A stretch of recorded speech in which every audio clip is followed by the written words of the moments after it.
और ये डीएनटी बिरादरी बाकी लोगों के लिए तो हो सकती है कि वो लैंडलेस बिरादरी नज़र आए, वो घुमंतू बिरादरी नज़र आए।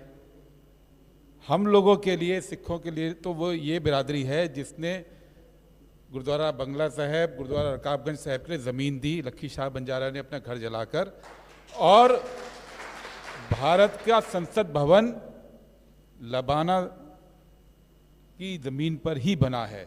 तो औरों के लिए वो बेघर हो सकते हैं, हमारे लिए तो उन्होंने भारत के संसद के लिए और सिख धर्म के सब सर्वोच्च स्थानों के लिए अपनी जगह दी। तो हमारी नज़र दूसरी है, औरों की नज़र कुछ भी हो। और मेरी पर्सनल जो समझ डीएनटी ट्राइब के बारे में है, वो भी ये नहीं है कि ये कोई बहुत ऐसा समाज रहा जो हमेशा से पिछड़ा रहा। पहले मैं डीएनटी के बारे में बहुत नहीं जानता था। गणेश देवी जी के संपर्क में जब कई साल पहले आया और बातचीत शुरू हुई, फिर इनके साहब की रिपोर्ट पढ़ी, फिर आर्टिकल्स पढ़ने शुरू हुए, तो एक इंटरेस्ट जगा। और जब मैं उपराष्ट्रपति जी के साथ था, हामिद अंसारी जी के साथ दुनिया घूमते थे, सेंट्रल एशिया, तो अचानक से नोटिस किया कि भाई जो भाषा वहाँ के बंजारा बोल रहे हैं वही भाषा यहाँ के बंजारा बोल रहे हैं। तो पता लगा कि ये कम्युनिटी कोई भारत के अंदर सीमित कम्युनिटी नहीं है, ये वो 5 कम्युनिटी में से एक कम्युनिटी है। एक ईरानियन, एक चाइनीज़, एक ज्यूज़, एक यूरोपियन और एक बंजारा, जिन्होंने कई सौ साल तक पूरी दुनिया के ट्रेड पर राज किया, समुद्र पे राज किया, ज़मीन पे राज किया। तो मजबूत कम्युनिटी रही। वो आज क्यों हो गई उसके हिस्टोरिकल कारण है, उसमें मैं नहीं जाऊंगा, लेकिन सच ये है कि ये वो कम्युनिटी है जिसने दुनिया के ऊपर राज किया। खास तौर पे बारूद, गन पाउडर के पूरे बिजनेस के ऊपर भारत के बंजारों ने यहाँ से लेकर ब्राज़ील तक राज किया। तो वो समझ के तहत मैं आप लोगों का स्वागत करता हूँ और धन्यवाद करता हूँ कि आप लोगों ने बुलाया। मैंने फ़ोन किया अभी लबाना साहब को कि भाई प्रोग्राम आप एक मीटिंग कर रहे हैं तो हम लोगों को सुनना चाहिए। कांग्रेस पार्टी कभी आपके इशू के साथ जुड़ जाती है और कभी, जैसा आपने कहा, कि जेल में होते हैं तो आवाज़ नहीं उठाती है। ये सच है, और वो सच इसलिए है, उसका एक बेसिक कारण है कि आपकी ताकत जितनी ज़्यादा हो, 15% है, 12% है, 11% है, उससे नीचे तो नहीं है, लेकिन वो बटी हुई है। कहीं पे वो एससी में है, कहीं एसटी में है, कहीं ओबीसी में है, कहीं जनरल में है। और बटी होने की वजह से एक जो पॉलिटिकल फोर्स बनना है वो नहीं है, और जब पॉलिटिकल फोर्स नहीं है तो लोकतंत्र में सारा खेल नेगोशिएशन का है। तो ये कम्युनिटी नेगोशिएट नहीं कर पा रही है ताकतों के साथ अपनी जगह लेने के लिए, ये बात सच है। सोनिया गांधी जी ने जब एनएसी में ये इशू समझा तो इनके साहब से कहा कि रिपोर्ट दीजिए, रिपोर्ट आई भी। ये भी सच है कि रिपोर्ट जो आई उस पर जो अमल होना चाहिए था वो कितना चले कितना नहीं चले उस पर डिबेट हो सकती है, लेकिन एक रिपोर्ट आई और उसके बाद इडाटे कमेटी की रिपोर्ट भी आई। तो रिपोर्टें तो अब सामने हैं, रोड मैप भी सामने है, इसमें अब कोई नई चीज़ की ज़रूरत नहीं है। और ना तो मुझे लगता है कोई रिपोर्ट की ज़रूरत है, ना कोई रोड मैप की ज़रूरत है। ज़रूरत केवल इस बात की है कि जो चीज़ सुझाई गई है वो इस देश में हो कैसे, और यही एक पेंच है जो खुल नहीं रहा है। और वो पेंच तब तक नहीं खुलेगा जब तक फाइटिंग मोड में नहीं आएंगे। मांगने से कुछ नहीं हो रहा, ये बात बिल्कुल सच है, क्योंकि जो लोग सिस्टम के अंदर अच्छी जगहों पे होते हैं, चाहे वो ब्यूरोक्रेसी हो, चाहे वो पॉलिटिक्स हो, चाहे वो अर्थ जगत हो, उनके दिमाग में डीएनटी की एक छवि अलग बिठाई गई पिछले 100-150 साल के अंदर। और पहला रिस्पांस जो आता है वो कॉपरेशन नहीं करने का आता है, और यही एक चैलेंज है। इस चैलेंज को कैसे दूर करेंगे कि बाकी लोगों को आपके इतिहास, जो गौरवशाली इतिहास है, जो ब्रिटिश टाइम में बदनाम करने का पूरा प्रोसेस हुआ, उससे और आज की ताकत से अवगत कैसे कराएं। पहला तो एजेंडा ये होना होगा, क्योंकि मुझे लगता है बहुत सारे लोग जिनका दिल सही जगह पे भी होगा, उनको डीएनटी के बारे में असली जानकारी ही नहीं है, और जब जानकारी नहीं होती है तो सपोर्ट नहीं मिलता है। तो ये पहला मेरा एक रिक्वेस्ट है कि जो ये प्रोसेस आप लोग शुरू कर रहे हैं सब इकट्ठे होकर, और आप सबके पीछे मासेस हैं, लेकिन जो इंटेलेक्चुअल स्पेस में बातचीत करने की जरूरत है वो अगर शुरू नहीं करेंगे तो लड़ाई पूरी नहीं होगी।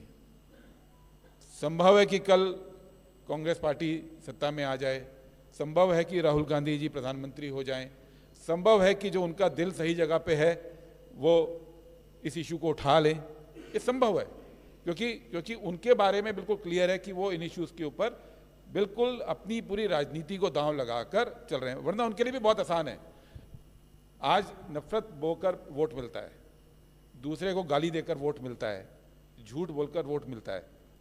और ऐसा तो नहीं है कि राहुल गांधी ये सब नहीं कर सकते, झूठ तो वो भी बोल सकते हैं, नफरत वो भी फैला सकते हैं, भड़का वो भी सकते हैं, पर वो नहीं कर रहे, क्योंकि वो जिस चीज़ की राजनीति करना चाहते हैं वो सामाजिक न्याय की राजनीति है, जिसके अंदर आपकी बात आती है। तो संभव है कि जब हम सत्ता में आ जाएं तो राहुल गांधी जी के साथ हम इस रास्ते को और आसान बना दें, लेकिन सिर्फ उस इंतजार में बैठे रहना वो ठीक नहीं है, और इंतजार में बैठेंगे तो सत्ता भी सही लोगों के हाथ में नहीं आएगी। तो मेरा जो एक कहना है वो ये है कि एक चीज कि डीएनटी को लेकर आज सोशल मीडिया का ज़माना है, आज लोग देखते हैं, पहला काम तो ये करना चाहिए कि अपने इतिहास के बारे में लोगों को बताना चाहिए, तब आपको उन लोगों का सपोर्ट और आसानी से मिलेगा जो सामाजिक न्याय में यकीन करते हैं। ये पहली बात। और दूसरी बात, एक्शन के रूप में दो कमीशन की रिपोर्ट आ चुकी, कोर्ट की आ चुकी कि कास्ट सेंसस में डीएनटी की गणना अलग से होनी चाहिए, ये रिकमेंडेशन स्पष्ट है।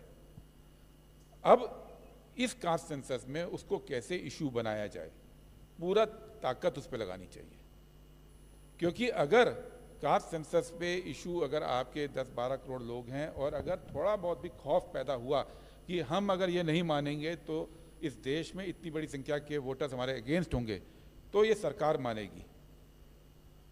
पहले कास्ट सेंसस के नाम भी नहीं ले रहे थे, अभी आपने बोला कि राहुल गांधी जी अब कास्ट सेंसस की बात कम कर रहे हैं, नहीं, अभी अगर आपने कल का भाषण सुना हो लखनऊ का और 4 दिन पहले ओबीसी महिलाओं के सम्मेलन में भाषण सुना हो, दोनों इस हफ्ते 2 बार उन्होंने बात की है। ये बात सच है, क्योंकि लेकिन पार्लियामेंट में कई बार दूसरे इश्यूज आ जाते हैं तो लेकिन राहुल गांधी अडिग हैं। राहुल गांधी ने जो प्रेशर बनाया उस प्रेशर के चलते जातिगत जनगणना मोदी अब मान रहे हैं, इस बार करने की बात कर रहे हैं, लेकिन क्या कर रहे हैं अभी किसी को मालूम नहीं, अभी फॉर्म में भी नाम नहीं है, वो एक अलग बात है, हो सकता है कि जुमला ही निकले बाद में, हो सकता है। लेकिन मेरा अपना ये कहना है कि आप सबकी जो फोर्स है, आप सबके पीछे जो लोग हैं, उनको हमको इकट्ठा करके कहीं ताकत दिखाने का प्लान करना चाहिए कि जातिगत जनगणना में डीएनटी की काउंटिंग अलग से हो, क्योंकि अगर वो नहीं होगा तो आगे के सारे रास्ते बंद हैं, बहुत स्पष्ट। ये एक कदम है, क्योंकि अगर आप रिजर्वेशन की बात करते हैं तो सुप्रीम कोर्ट का ट्रिपल टेस्ट फॉर्मूला एससी के मामले में, ओबीसी के मामले में स्पष्ट है कि इंपीरिकल डाटा चाहिए कि कितने पद पे आपके समाज के या दूसरे समाजों के लोग हैं, ब्यूरोक्रेसी में क्या रिप्रेजेंटेशन है, ये इंपीरिकल डाटा चाहिए, ऑफिसों में क्या तो इंपीरिकल डाटा कैसे आएगा, वो केवल और केवल जातिगत जनगणना से आएगा। एक बार वो डेटा आ गया तो सुप्रीम कोर्ट भी बाध्य होगा इस पे सही फैसला देने के लिए, क्योंकि ट्रिपल टेस्ट का फॉर्मूला सुप्रीम कोर्ट का दिया हुआ है, किसी और का दिया हुआ नहीं है, उन्होंने दिया है।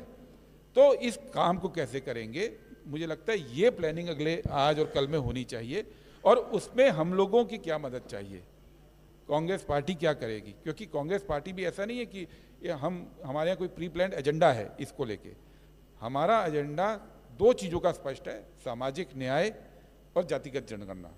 उसमें डीएनटी के सवाल पे मैं रिक्वेस्ट करूंगा राहुल जी को कि एक छोटा डेलीगेशन, इतने सारे लोग तो मिलना मुश्किल होगा, लेकिन वो मिलकर राहुल जी के सामने अपनी बात करें, ये मैं जरूर रिक्वेस्ट करूंगा कि उन तक बात ये पहुंचे डीएनटी के सवाल पे, और वो अडिग रूप से खड़े हों।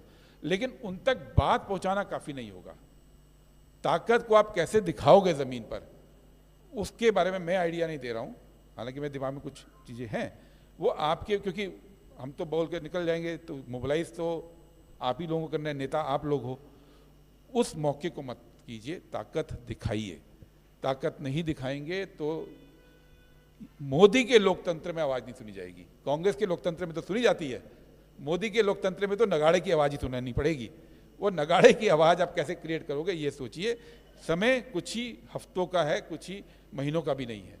एक बार जनगणना शुरू हो गई फिर कुछ नहीं हो सकता, फिर अगले 10 साल इंतजार करना पड़ेगा। तो ये मुझे इतनी सी बात कहनी है। जहाँ तक कांग्रेस पार्टी के अंदर डीएनटी का सवाल है, कांग्रेस पार्टी में डीएनटी के सवाल पे पहले बहुत मुखर होती थी। इतिहास में नहीं जाऊंगा, नेहरू जी से लेकर इंदिरा जी तक। पिछले कुछ सालों में दोबारा से डीएनटी का इशू उठा, रेणके साहब यहाँ बैठे हैं। फिर पार्टी के अंदर दोबारा से एक सेल बनाया गया डीएनटी के इशूज़ के लिए। और जब ये बात हुई तो पार्टी के अंदर भी ये जो आवाज़ को उठाने का काम है वो हम लोगों का काम है, हम लोग उसको उठाएंगे। लेकिन अगर हम सिर्फ आवाज़ उठाएंगे और पीछे ताकत नहीं है तो कुछ सुनने का नहीं। पॉलिटिक्स है, पॉलिटिक्स में अल्टीमेटली तो सर गिने जाते हैं और कुछ काम नहीं आता है। तो वो ताकत आप कांग्रेस के भी डिपार्टमेंट को दीजिए। और राहुल जी के साथ बातचीत करने का मैं बिल्कुल प्रयास करूँगा। मैं वायदा कभी नहीं करता हूँ यूँ, लेकिन मुझे उम्मीद है कि वो मानेंगे, ठीक है ना, और हम इस इशू को उठाएंगे। और आखिरी बात मैं ये कहूँगा, जो बिखरे हुए हैं एससी, एसटी, ओबीसी, जनरल, चारों में बिखरे हुए हैं, उसको कैसे ठीक करना है, क्योंकि कैटेगराइजेशन इतनी आसानी से दूर होने वाला नहीं है। सरकार कोई ये नहीं करेगी कि पूरे स्टेट्स के अंदर सब जगह एक फैसला हो जाएगा और सब। तो अलग अलग बिखराव होते हुए भी कॉमन मंच कैसे बने, ये एजेंडा होना चाहिए, क्योंकि मिलकर ही सबकी पॉलिटिक्स और सबकी ताकत बनेगी।